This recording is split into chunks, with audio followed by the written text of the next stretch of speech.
Unsure of your dream? Study abroad destination? Clear your doubts. Videsh Consult. Call 9676502888. Hi, welcome to iDream.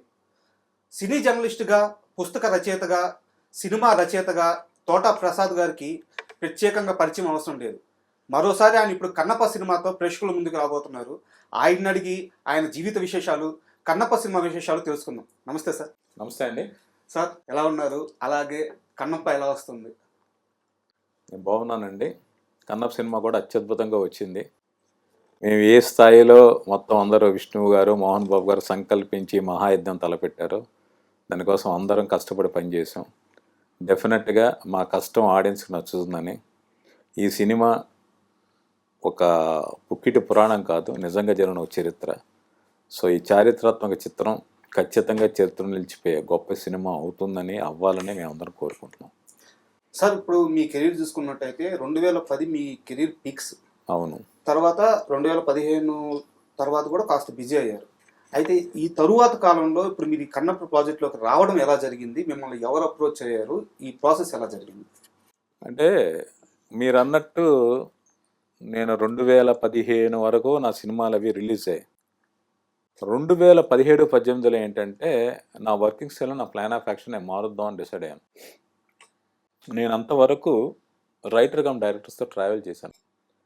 Telugu సినిమాలో గొప్ప directors అనుకునే గుణశేఖర్ గారు, పూరి జగన్నాథ్ గారు, హరీష్ శంకర్ గారు, మెహర్ రమేష్ గారు, యోగేష్ గారు, బొమ్మరిల్లు భాస్కర్ గారు, మేర్లపాక గాంధీ గారు, అలాగే మన బోయిపాటి శ్రీను గారు, వీళ్ళందరూ డైరెక్టర్తో నేను ట్రావెల్ చేశాను. స్క్రిప్ట్లో కంట్రిబ్యూట్ చేశాను. కొంతమంది స్క్రిప్ట్ సొసైటీ ఇచ్చారు, కొంతమంది స్క్రీన్ ప్లే క్రెడిట్స్ ఇచ్చారు, కొంత డైలాగ్స్ క్రెడిట్ ఇచ్చారు. నాకు రావాల్సినంత గుర్తింపు రావట్లేదు, నేను నెక్స్ట్ లెవెల్కి చేరుకోవట్లేదు నేను ఫీల్ అయ్యాను. అందుకని 16 తర్వాత నేను తీసుకున్న నిర్ణయం ఏంటంటే నా సొంత కథలతో అప్రోచ్ అవ్వాలనుకుంటూ నేను చేసిన ప్రయత్నాలు. నేను చాలా పెద్ద పెద్ద ఆర్గనైజేషన్ నుంచి అడ్వాన్స్ తీసుకున్నాను. ఉదాహరణకి 2017లో సురేష్ ప్రొడక్షన్స్ రాణా గారితో సినిమా నేను చెప్పిన కథకి అప్పట్లో 200 కోట్ల బడ్జెట్తో ప్లాన్ చేశారు వాళ్ళు. సో దానికి అడ్వాన్స్ ఇచ్చారు, అగ్రిమెంట్ చేశారు. అలాగే ఆదిత్య మ్యూజిక్ సంస్థ నా కథ ఓకే చేసి నాకు అడ్వాన్స్ ఇచ్చింది. అలాగే స్రవంతి రవికిషోర్ గారు, అలాగే 30 రోజుల్లో ప్రేమించడం ఎలా సినిమా చేసిన బాబు గారు, ఇలా ఒక 5-6 సినిమాలు అడ్వాన్స్ తీసి నా కథలన్నీ మెటీరియలైజ్ అయ్యే దశలో కోవిడ్ వచ్చింది. సో అందువల్ల 2-3 ఏళ్ళ పాటు ఉన్న సినిమాలు ఎలా కంప్లీట్ చేయాలన్న తర్జనా భర్జనలో ఫిల్మ్ ఇండస్ట్రీ ఉంది. కొత్త ప్రాజెక్టులు టేకప్ అయ్యే అవకాశాలు లేవు. ఆ 2-3 ఏళ్ళు అనుకోకుండా నా దారి ఎటు మళ్ళిందంటే నేను సరదాగా చేసిన పాడ్కాస్ట్లు, నేను సరదాగా చేసిన యూట్యూబ్ వీడియోలు అనేవి నన్ను ఇంకో మరో దారి వైపు తీసుకెళ్ళిపోయాయి. కాఫీ మజిలీ కథలు కావచ్చు, ఇంకా వేరే జనరల్గా నేను చేసే అనాలిసిస్లు కావచ్చు, అవన్నీ కూడా నాకు రచయితగా వచ్చిన గుర్తింపు కన్నా ఈ ప్రోగ్రామ్స్ ద్వారా, ఈ వీడియోల ద్వారా, పాడ్కాస్ట్ ద్వారా నాకు చాలా ఎక్కువ గుర్తింపు వచ్చింది, అంటే సోషల్ మీడియా వల్ల. సో ఆ ప్రయత్నంలో ఉండగా నా ఫ్రెండ్ డైరెక్టర్ యోగేష్ కేఎంసీ గారితో స్క్రిప్ట్ ఏదో వర్క్ చేస్తూ ఉన్నాను. సో ఆ సమయంలో 2022 ఫిబ్రవరి ఒక ఆదివారం మార్నింగ్ ఒక 8:39కి ఒక ఫోన్ కాల్ వచ్చింది. నేను అది ఎవరితో నెంబరు అన్నోన్ నెంబర్, నేను ఆన్సర్ చేయలే. మళ్ళీ ట్రై చేశారు. సరే ఎవరు అనుకుంటూ ఉన్నాను. ఇలా అక్కడి నుంచి మెసేజ్ వచ్చింది. నా పేరు శేషు అండి, విష్ణు గారి మేనేజర్ని. సార్ మీతో ఒకసారి మాట్లాడాలనుకుంటున్నారు, మీకు ఏ టైం కంఫర్టబుల్ అని. నేను ఒకసారి షాక్ అయ్యా. అనుకుని సరే ఎనీ టైం ఓకే సార్ అన్న తర్వాత ఒక గంటకి నాకు విష్ణు గారి నుంచి ఫోన్ వచ్చింది. ఆయన తిరుపతిలో జిన్నా షూటింగ్లో ఉన్నారు. ప్రసాద్ గారు, నేను ఒక 8 ప్రాజెక్ట్స్ ప్లాన్ చేశాను ఒక హాలీవుడ్ స్టాండర్డ్స్లో. నాకు ఎప్పటి నుంచో ది డ్రీమ్ ఒక 8 సినిమాలు ఒక భారీ ఎత్తున ఒక యూనివర్స్ క్రియేట్ చేసి చేయాలని నా ఉద్దేశం. ఈ ప్రాజెక్ట్కి ఎవరు రైటర్గా ఉంటారో నేను మాట్లాడుతూ ఉంటే ఎవరిని అడిగినా మీ పేరే చెప్తున్నారు. తెలుగు కన్నప్ప కాదు, ఓవరాల్గా ఒక 8 సినిమాలు ఆయన ప్లాన్ చేశారు, ఒక సెపరేట్ యూనివర్స్. అవి రాబోతున్నాయి డెఫినెట్గా, అవి వేరే ఒక ఇంట్రెస్టింగ్ జోనర్. సో వాటి గురించి నేను ఎవరు ఈ సినిమాకి రాయదగ్గ రైటర్ అనుకుంటూ నేను చూసినప్పుడు ఎవరిని అడిగినా మీ పేరు చెప్తున్నారు. మీరు తప్ప ఈ సబ్జెక్ట్స్ తెలుగులోకి ఎవరు రాయలేరు అన్నారు.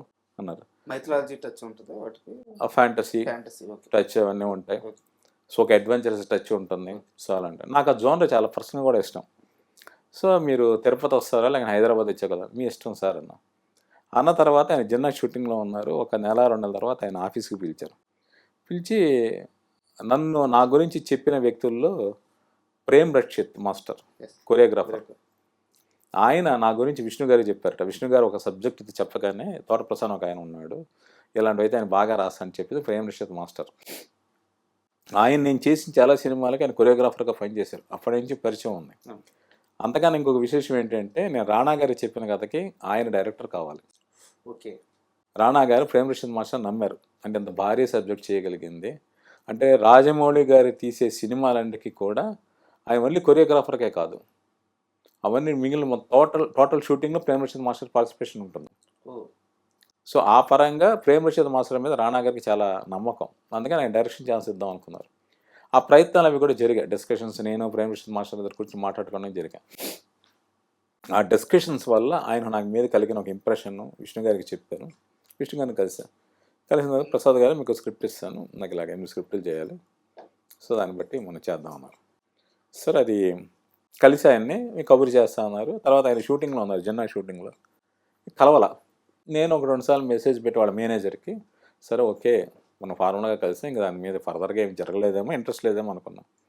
జన్నా రిలీజ్ అయిన తర్వాత ఒక 2 వారాలకు 3 వారాలకు మళ్ళీ ఫోన్ వచ్చింది, మీరు ఒకసారి ఆఫీస్కి రండి అని పిలిచారు విష్ణు గారు.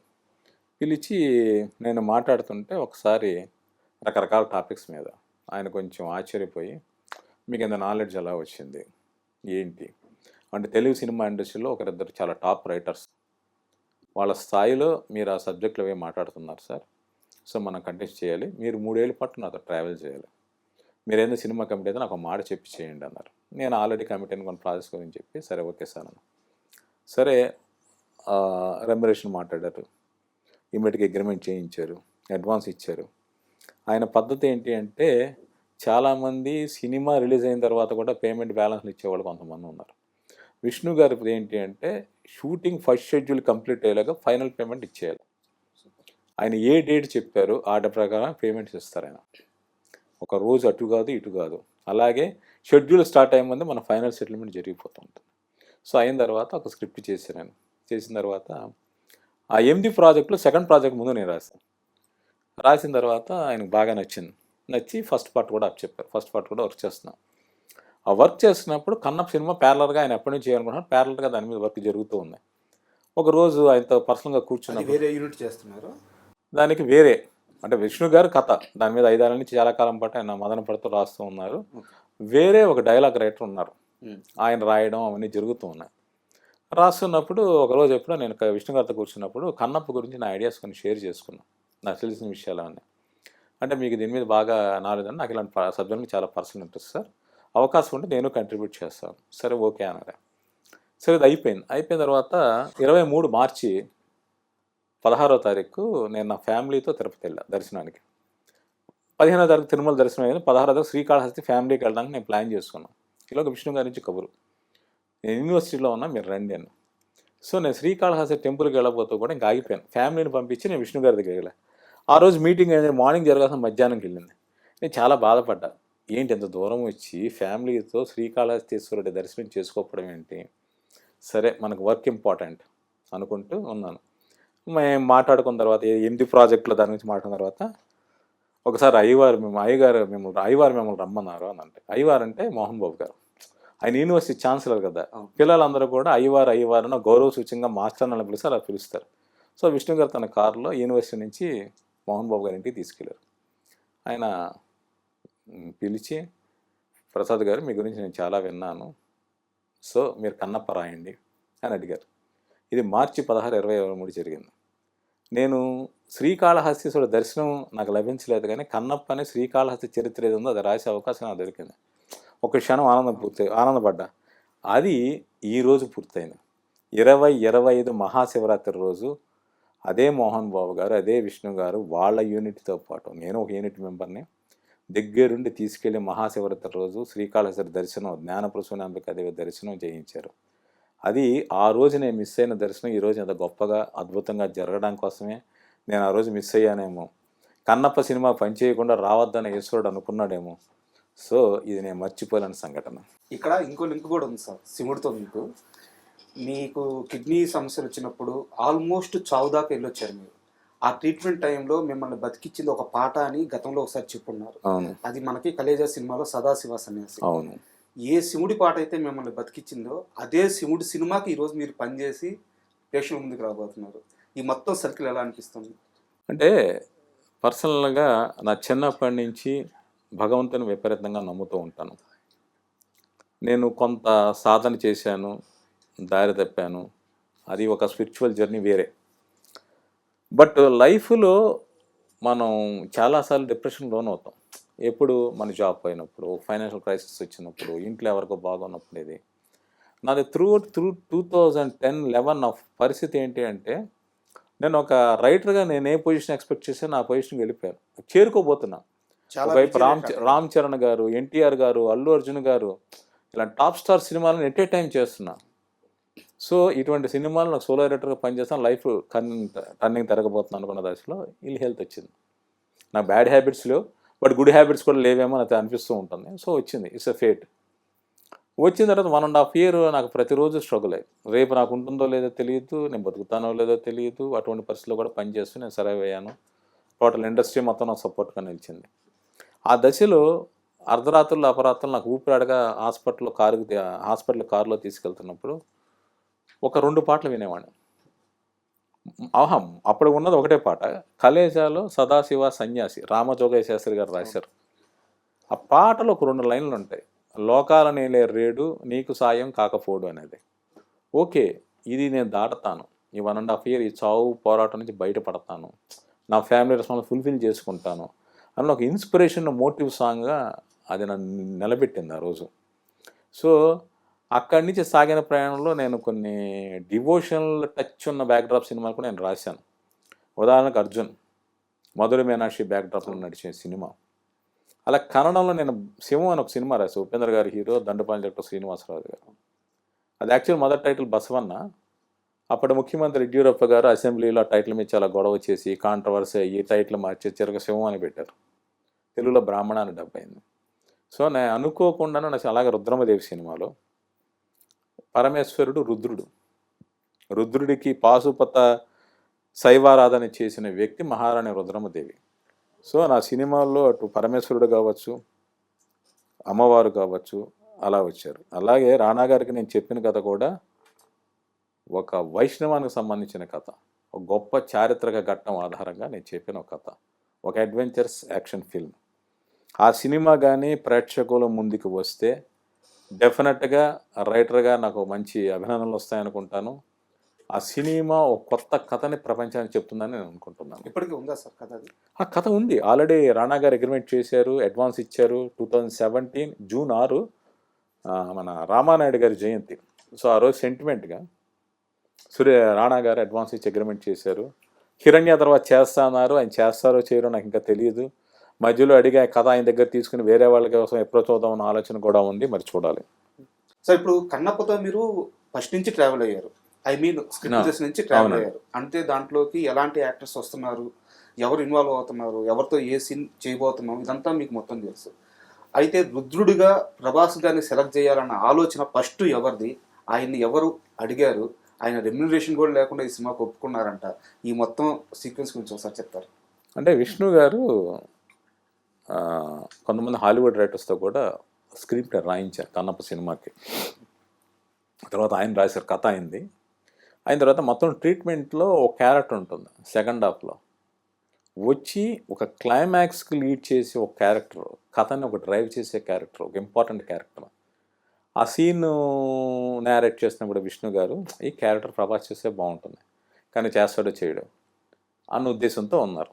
శివుడి క్యారెక్టరే అన్న ఉద్దేశం, శివుడి క్యారెక్టర్కి అప్రోచ్ అవుదామన్న ఆలోచనలు ఆయన ఉన్నారు. బయట ప్రపంచం అందరూ కూడా ప్రభాస్ గారు పరమేశ్వరుడిగా చేస్తే బాగుంటుందని అనుకున్నారు, అలాగే రాశారు, అలాగే ఊహించుకుంటున్నారు, ఎదురు చూస్తున్నారు.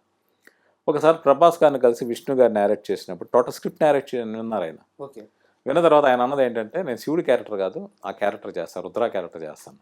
సో పూర్తిగా ఆయన చాయిస్ అది, ఆయన చాయిస్. ఓకే, అన్న తర్వాత అంటే ఈయన విష్ణు గారు మనసులో ఏది కోరుకున్నారో అదే ప్రభాస్ గారు కూడా అంగీకరించారు. ఓకే. సో అలాగా ఆయన విష్ణు గారి ఆనందానికి అంతు లేదు, ఎందుకంటే ఆ క్యారెక్టర్ ప్రభాస్ గారు చేస్తే చాలా బాగుంటుంది ఆయన ఉద్దేశం. అలాగని శివుడి పాత్ర తక్కువ కాదు, శివుడి పాత్ర బిగినింగ్ నుంచి ఎండ్ వరకు శివుడి పాత్ర ఉంటుంది. బట్ ఈ రుద్ర పాత్ర ఇంపాక్ట్ వేరే. సార్ అలాగే ఇప్పుడు మనకి తెలుగు ఇండస్ట్రీలో చూసుకున్నట్టయితే శివుడి క్యారెక్టర్ వేయాలని చిరంజీవి గారికి చాలా ఇష్టం. మంచు ఫ్యామిలీకి మెగా ఫ్యామిలీకి ఎన్ని చిన్న చిన్న గిల్లికజ్జాలు ఉన్నా వాళ్ళిద్దరూ ఒకటే. ఫైనల్గా వాళ్ళ రిలేషన్ చాలా అద్భుతంగా ఉంటుంది. చిరంజీవి గారిని అప్రోచ్ అవ్వాలన్న ఆలోచన ఏమన్నా జరిగిందా?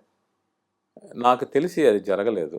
ఓకే. మీరు అన్నట్టు చిరంజీవి గారు పార్వతీ పరమేశ్వరుని ఎప్పుడో ఒక 80s వచ్చిన సినిమాలో ఫస్ట్ టైం శివుడికి యాక్ట్ చేశారు.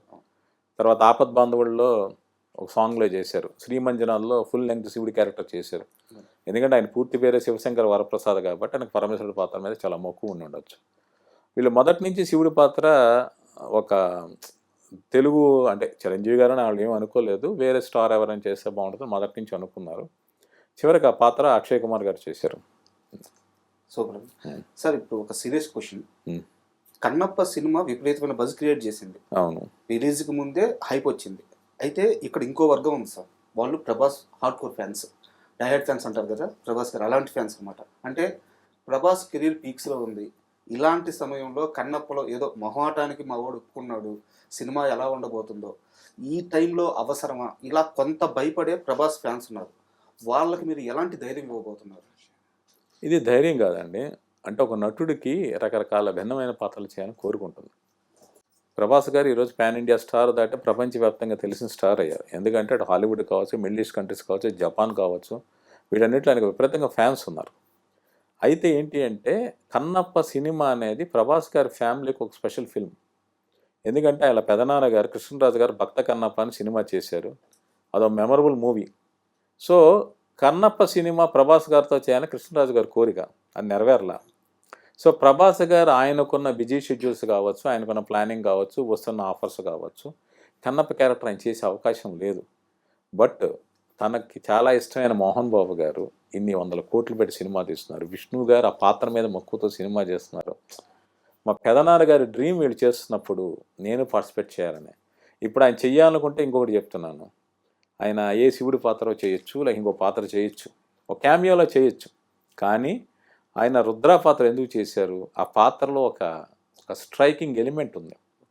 అందుకని ఆ పాత్ర చేయడానికి కూడా ఆయన ఇష్టపడ్డారు. అంటే కమర్షియల్గా మంచి ఎలివేషన్స్ ఉంటాయంటారు. కమర్షియల్గా అంటే భక్తిని మించిన కమర్షియాలిటీ ఇంకోటి లేదు. ఓకే. దేవుడి గురించి మించిన విశ్వాసం కానీ దాని గురించి నడిచే కథను మించింది లేదు. ప్రభాస్ గారి క్యారెక్టర్ ఏంటి అంటే ఈ ప్రజెంట్ జనరేషన్కి ఎన్ని లాజికల్ క్వశ్చన్స్ అడుగుతారో ఆయనే అడుగుతాడు, ఆయనే సమాధానం చెప్తాడు. అసలు ఆయన ఇటు విష్ణు గారితో మాట్లాడే డైలాగ్స్ కావచ్చు, మోహన్ బాబు గారితో మాట్లాడే డైలాగ్స్ కావచ్చు, అవన్నీ ఆడియన్స్ని ఆలోచింపజేస్తే, క్లాప్స్ కొట్టేస్తే, విజిల్స్ వేయిస్తాయి. సో ప్రభాస్ ఫ్యాన్స్ ఏంటంటే వాళ్ళ హీరో ఫుల్ లెంగ్త్ సినిమా కాకపోయినా ప్రభాస్ గారి పాత్ర చిరకాలం గుర్తుండిపోతుంది. ఒక కన్నప్ప చేసిన విష్ణు గారికి ఎంత పేరు వస్తుందో, ప్రభాస్ గారు పోసిన రుద్ర పాత్ర ఫ్యాన్స్కే కాదు మామూలు ప్రేక్షకులు కూడా చిరకాలం గుర్తుండిపోయే పాత్ర. సార్ మీరు జర్నలిస్ట్గా చిత్రజ్యోతి సంథింగ్ కొన్ని ఆంధ్రజ్యోతి, జ్యోతిచిత్రాన్ని ఫిల్మ్ మ్యాగజైన్ చేశారు, కొన్నిట్లో చేశారు. అలాగే పుస్తక రచయితగా కూడా చేశారు, సీరియల్స్గా చేశారు. అక్కడి నుంచి మీ సినీ ప్రస్థానం ఎలా మొదలైంది? ఆ ఫస్ట్ సినిమా ఏది? ఆ పాత ఎలా కుదిరింది? అంటే మీరు నమ్మండి నమ్మకపోండి, దానికి కారణం మా నాన్నగారు తోట రామారావు గారు. ఆయన నన్ను 5వ క్లాస్ వరకు స్కూల్కి పంపించాల. అందరూ కాన్వెంట్లో చేర్పించే రోజులు ఆయన స్కూల్కి పంపించాల. కారణం ఏంటి అంటే బాల్యం చాలా గొప్పది. ఆయన ఎక్కడో రవీంద్రనాథ్ ఠాగూర్ గారు బాల్యం గురించి చదివారట. పిల్లలకి స్కూల్ అనేది బందీగానా కాకూడదు, చాలా స్వేచ్ఛగా పెరగాలి అనుకుంటే 5 ఏళ్ల పాటు నేను ఇంట్లో ఉంచి ఆయన పెంచారు, చదివించారు. చదివించడం అంటే రోజుకు ఒక మాస్టర్ వచ్చేవాళ్ళు, వచ్చి ఒక్కొక్కరు ఒక శతకం నేర్పించేవాళ్ళు. ఒకళ్ళు భాస్కర్ శతకం, ఇంకోళ్ళు చింతామణి శతకం. అలాగే ఆయన ఏంటంటే తెలుగు చూడడం అనిపించి నా కోసం వచ్చిన చిల్డ్రన్స్ మ్యాగజైన్స్ కాదు, మామూలు రకరకాల కథల పుస్తకాలు కొనేవాళ్ళు. బీజం అక్కడ పడింది. అయితే డిటెక్టివ్ బుక్స్ నేను చాలా చిన్నప్పుడు చదివాను. ఆయన మంత్లీ బుక్ స్టాల్కి వెళ్ళి రెంట్స్ కట్టేవాళ్ళు. నేను వెళ్ళి నాకు కావాల్సిన పుస్తకాలు చదువుకోవడమే. పిల్లల జానపద నవల్ల కావచ్చు, మధుబాబు గారి షాడన్ నవల్ల కావచ్చు, అవన్నీ చదువుతుండేవాడు. ఆయన తప్పట్టేవాళ్ళు కాదు. అలాగే మా ఇంట్లో ఒక వ్యాసపీఠం ఉండేది. ఆ వ్యాసపీఠంలో భాగవతం, చాలా అరుదైన పుస్తకాలు మా ఇంట్లో చాలా కలెక్షన్ ఉండేది. అంటే పెంగళ సూరంరాజన్ రాసిన రాఘవ పాండవి అని ఒక కావ్యం ఉంటుంది. అది అర్థం ఏంటి అంటే రాఘవ అంటే రాముడు, పాండవి అంటే మీకు మహాభారతం. ఒకే పద్యంలో అటు రామాయణం కథ చెప్తుంటారు, మహాభారతం చెప్తుంటారు. ఒక మాటని విరిస్తే అది రామాయణం కథ, ఇంకో మాట ఇంకోలా మనం బ్రేక్ చేస్తే అది భారతం అవుతుంది. అలాగని కథ ఆర్డర్ మారదు. రామాయణం బిగినింగ్ నుంచి రావణ సంహారం ఎలా సాగుతుందో మహాభారతం వాళ్ళ బిగినింగ్ నుంచి కురుక్షేత్రం ఎలా సాగుతుందో అదే సాగుతూ ఉంటుంది, అక్షరం కూడా మారదు. ఇది చాలా గొప్ప కావ్యం. భాగవతం చదివించి అర్థాలు నాకు తెలిసేవి కాదు, మా నాన్నగారి అర్థాలు ఇవి తెలుసుకో అని అలా చెప్పించేవాడు. ఆయన తెలుగు ఇంగ్లీష్లో పోయిటరీ రాసేవాళ్ళు. చండీదేవి మీద చండీ శతకం అని ఆయన రాశారు. అలా మా నాన్నగారు చిన్నప్పటి రాయడం వల్ల నేను 5వ క్లాస్లో నా మొదటి కథ రాశాను. మళ్ళీ మామూలే, నేను ఏం రాశానో నాకు గుర్తులేదు, కథ పేరు నాకు గుర్తుంది. యువ మ్యాగజైన్ పంపించాను, పబ్లిష్ కాల. 6వ క్లాస్లో ఏం చేశానంటే నా టెక్స్ట్ బుక్లో ఒక ఇంగ్లీష్ కథ ఏదో ఉంటుంది, ఒక కుందేలు నక్కాయలు అంటేదో, ఆ కథ కాపీ కొట్టి తెలుగులో రాసి పంపించేసాను బాలమిత్ర. సో స్టోరీ పబ్లిష్ కాల. నాకు అప్పుడు ఎలా రాయాలో తెలియదు. సో పువ్వు పుట్టగానే ఫలం చిన్నప్పటి నుంచి కాపీ కూడా నాకు అలవాటు అయిపోయింది. సో అలా అలవాటు అయిపోయిన తర్వాత నాది ఇంటర్ 10th క్లాస్లో కథ రాశాను. నాకు కథ ఎలా రాయాలో తెలియదు అప్పటికే. కథ నేనే రాసి నేనే బొమ్మలేసి పంపించేసాను, ఇంకోటి వేస్తాడన్న విషయం కూడా తెలియదు. అది మామూలుగా రిజెక్ట్ అయింది. ఇంటర్ 2nd ఇయర్ వచ్చేట కొంచెం జ్ఞానం పెరిగింది. అదే కథ 10th క్లాస్లో ఏదైతే కథ రిజెక్ట్ అయిందో అదే కథ మళ్ళీ రాశాను. రాసి ఆంధ్రజ్యోతికి పంపిస్తే 5 రూపాయలని పబ్లిష్ అయింది. సో 1983 నవంబర్లో నా మొదటి కథ శ్రామికుడు స్వర్గం అని బాలజ్యోతిలో పబ్లిష్ అయింది. అక్కడి నుంచి నాగల. అప్పుడు నా విప్పించాను, నాకు పెన్నాం. దాదాపు ఒక 500-600 కథలు రాశా, 3 నవలు రాశా. నేను ఇంటర్మీడియట్ డిగ్రీ ఫైనల్ ఇయర్ వరకు నాది చాలా మ్యాగజైన్స్లో నా కథలు వచ్చాయి. కిల్లి కొట్టు ముందు ఒక 10 పుస్తకాలు వేలాడుతుంటే అందులో 7-8 మ్యాగజైన్స్లో నా కథలు ఉండేవి. అలా ఉండేది. ఉండగా డిగ్రీ ఫైనల్ ఇయర్లో ఉన్నాను. ఎగ్జామ్స్ రాసా, రిజల్ట్స్ రాలా. మెడ్రాస్ నుంచి విజయబాబు నాయుడు గారి దగ్గర నుంచి ఫోన్, ఒకసారి ఏదైనా కథ పంపించు అని. నవల పంపించు. నా కథలు రెగ్యులర్గా ప్రతి నెల విజయ మంత్రిలో వచ్చేవి. అప్పుడు జయ్య అని మన బిఏ రాజు గారి వైఫ్, ఆవిడ విజయ్ మ్యాగజైన్లో పనిచేసేవాడు. నాకు పెళ్ళ కావాలని సినిమా కోఆర్డినేటర్గా పనిచేసేవాడు. ఒకరోజు బాపినాయుడు గారు మ్యాగజైన్ చూస్తే ఎవడే విపంచి ప్రతి నెల కథ ఎందుకు వేస్తున్నారు ఇతని కథ అంటే, లేదు సార్ ఇతని కథలు చాలా బాగుంటాయని ఆవిడ జయ్య గారు చెప్పారు. అయితే పని చేయమనంటే ఒక నవల రాసి పంపించమని అన్నారు. సరే నవల రాసి పంపించమన్నకి ఏం నవల రాయాలి నాకు. ఆయన ఉద్దేశం ఏంటంటే చిరంజీవి గారి కింద పనికొచ్చే నవల రాస్తానేమో ఆయన ఉద్దేశం. ఇప్పుడు మగమహారాజు ఉంది, ఆకెళ్ళ గారు రాసిన ఒక వ్యవస్థ అనేది, అలాగే ఇంకొకటి రైటరు నాకు పేరు గుర్తులేదు, ఆవిడ లేడీ రైటర్ మగ పేరుతో రాసింది. ఆ 2 కలిపి మగమహారాజు సినిమా తీశారు. అలాగే నేను రాస్తాను, నాకు ఆ విషయం తెలియదు. నేను ఒక రాత్రి కూర్చుని, అంటే ఒక 8-9 టైంలో రాత్రి 8-9 గంటలకి స్టార్ట్ చేశాను. నా ఫ్రెండ్ డి సోమసుందర్ అని ఒక సీనియర్ మోస్ట్ జర్నలిస్ట్ కూర్చుని తెల్లవారుజాము 6 గంటలకు ఒక నవల రాశాను, స్వర్గానికి ఎగిరిపోను. అది పంపించినంత మెడ్రాస్ రమ్మన్నారు. వెళ్ళిన తర్వాత చెప్పారు ఇది సినిమాకు పనికొచ్చేది కాదు, సరే ఉండని చెప్పి ఆయన ఆఫీస్లో అకామిడేషన్ ఇచ్చారు. ఇచ్చి ఆయనతో పాటు అప్పుడు కృష్ణరాజు గారి సినిమా జరుగుతుంది మా ఇంటి మహారాజాతో, షూటింగ్లు తీసుకెళ్లేవాళ్ళు. తెలుగు సినిమా ప్రీవ్యూలకి స్వయం కృషి, కులాల కురుక్షేత్రం అనుకుంటా, ఇలాంటి సినిమాలు అంటే ఆయనతో పాటు వెళ్తుండేవాడిని. ఆయన నా బచ్చాగా 20 ఏళ్ళ కుర్రాడిని, ఆయనతో పాటు డైనింగ్ టేబుల్ కూర్చొని బ్రేక్ఫాస్ట్ చేయించేవాళ్ళు. ఆ దశలో ఖైదీ నెంబర్ 706 సినిమా ఆయన స్టార్ట్ చేశారు. స్టార్ట్ చేసినప్పుడు దాంట్లో ఏంటంటే నేను ఒక లెర్నర్ నుండి అప్రెంటిస్ అనండి ఆ ప్రాజెక్ట్లోకి నేను ఎంటర్ అయ్యాను. సత్యమూర్తి గారు రైటర్, సో కాశీ విశ్వనాథ్ గారు ఇంకో రైటర్ ఉండేవాళ్ళు. ఈయన సత్యమూర్తి గారు పొద్దున్న వస్తే కాశీ విశ్వనాథ్ రాత్రి వచ్చేవాళ్ళు. ఒకళ్ళు వస్తున్నట్టు ఇంకోటి తెలిసేది కాదు. ఒకసారి సత్యమూర్తి గారు పిలిచి నన్ను తిడతా ఉండాలి, ఎవరు వస్తున్నారు, ఏంటి వర్క్ చేస్తున్నారు ఇదని. అంటే డిఫరెంట్ వర్షన్స్ కోసం వేరే వెర్షన్స్.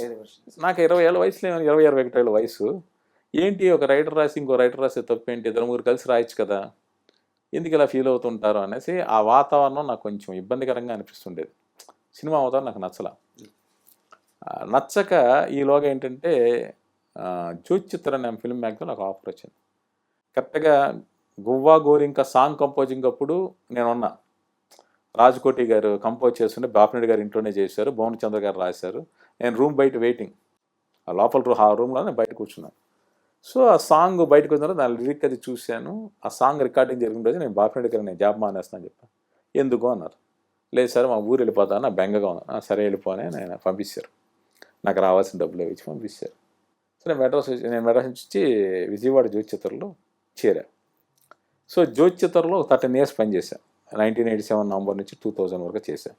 ఇక్కడ ఇంకొక విశేషం ఏంటంటే ఖైదీ నెంబర్ 706లో ఏ సాంగ్ అయితే లోపల కంపోజింగ్ అనే బయట వెయిట్ చేశానో, సాంగ్ కంపోజింగ్ ఎలా చేస్తారు, వాళ్ళు ఏం ట్యూన్ ఇస్తారు, ఈయన ఏం రాస్తారు, ఎలా వస్తుందని బయట ఈగర్గా వెయిట్ చేసిన ఆ పాట నేను అనుకోకుండా రచయితగా పనిచేసిన సుబ్రహ్మణ్యం ఫర్ సేల్ సినిమాలో ఆ సాంగ్ రీమిక్స్ చేశారు.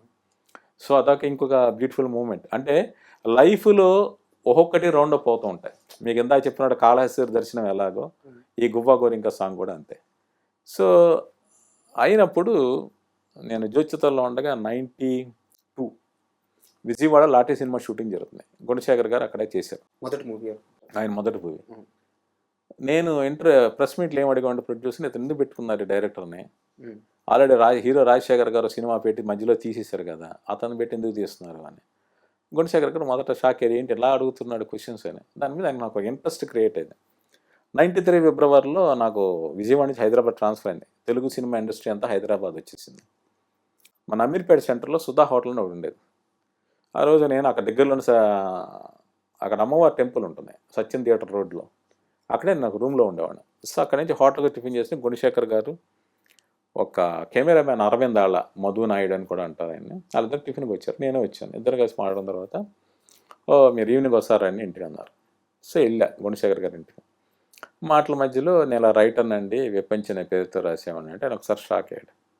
నేను కథలు రాయాలని ట్రై చేసేవాడిని అండి, మీలా కథలు రాయాలని చూసేవాడిని, కథల పోటీ నేను కథలు పంపించేవాడిని, మీ కథలు సెలెక్ట్ అయ్యేవి, ప్రైజులు ఇచ్చేవి, నా కథలు సెలెక్ట్ కాలేదు. మీ కింద చెప్పిన స్వర్గానికి ఎగిరిపోయిన నవల ఆయన పర్సనల్ లైబ్రరీలో ఉంది, ఆ నవల చూపించి చూసారా మీ నవల ఎలా దాచుకున్నాను అనేసి, మీరు అలాంటి రైటర్లు ఇండస్ట్రీలోకి రావాలని. నాకు అసలు బాపినెడ్డి గారి దగ్గర నుంచి వచ్చిన తర్వాత నాకు సినిమా ఇండస్ట్రీలోకి వచ్చే ఆలోచన లేదు. హ్యాపీగా జోచితలో జాబ్ చేసుకుంటూ అప్పుడప్పుడు కథలు రాసుకుంటూ అలా గడపడమే నా ఉద్దేశం. ఆయన అన్న తర్వాత ఒక 2 ఏళ్ళకి ఎప్పుడో సొగసుప్రధానం సినిమా స్టార్ట్ చేశారు ఆయన. దాంట్లో నేను ఊరికే అజయ్ శాంతి గారు అని డైలాగ్ రైటర్, గుణశేఖర్ గారిదే కదా, అప్పుడప్పుడు ఆ స్క్రిప్ట్ నాకు వినిపిస్తున్నప్పుడు నాకు అనిపించినవన్నీ నేను ఆయనతో షేర్ చేసుకునేవాడిని. అలాగే ఆయనతో పాటు ట్రావెల్ అయ్యాను. రామాయణం సినిమాకి నేను చాలా పుస్తకాలు చదివి తీసుకొచ్చి ఇచ్చి అలా చూడాలన్నది. మనోహరం సినిమాకి నన్ను డైలాగ్ రైటర్గా ఇంట్రడ్యూస్ చేస్తున్నారు, బట్ జరగల. అలా అయిపోయిన తర్వాత ఒక్కడి తర్వాత ఆయన జాబ్ మానేసి వచ్చామన్నారు. ఆ వచ్చిన తర్వాత అర్జున్ చేశాను హోస్ట్గా. ఆ తర్వాత అర్జున్ తర్వాత నాకు కొంచెం గ్యాప్ వచ్చాడు, పూరి జగన్నాథ్ గారు పిలిచారు. ఆయనతో పాటు 3 ఏళ్ళు పట్టి ట్రావెల్ అయ్యి అలా 143, సూపర్, పోకిరి, దేశముదురు ఇవన్నీ నేను చేసుకుంటూ వచ్చాను.